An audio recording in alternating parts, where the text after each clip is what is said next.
Hi, Rich from Dynaport. I get a lot of tech questions on single ring versus two ring pistons.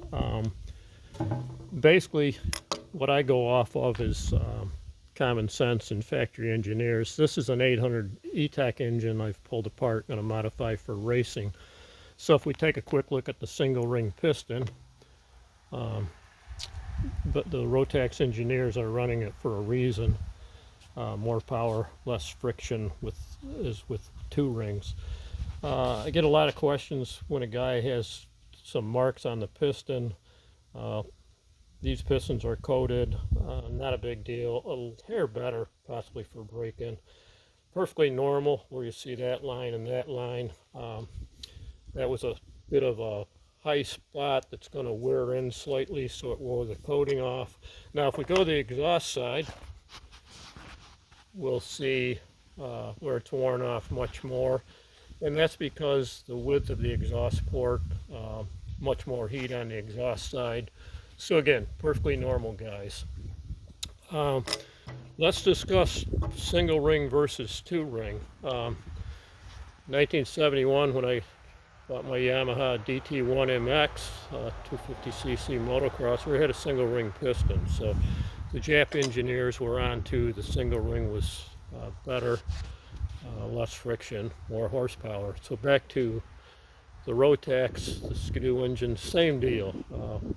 The engineers have to stand behind this as far as warranty, reliability, and mileage wise, a single ring will last just as long as a two ring piston, or they wouldn't put them in there.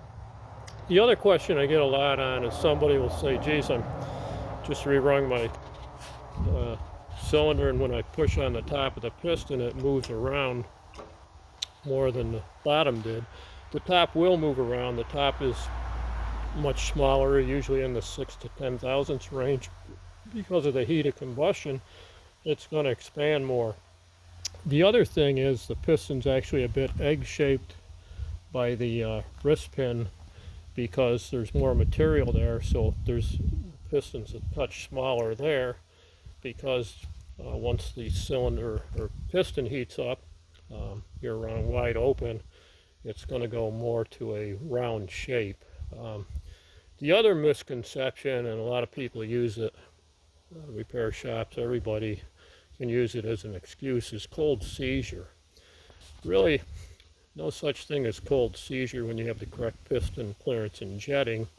And to back up my case on that, in 08 when Skidoo come out with the XP engine, water cooled on the base even, one of the engineers told me it was designed to run at, I forget what they said in Celsius, but I think it was around 40 or 50 degrees. So same with my race sleds. I can start a Pro Stock 800 or 1000 up stone cold, flip the throttle twice to make sure it responds, because I got my jetting right, and race it.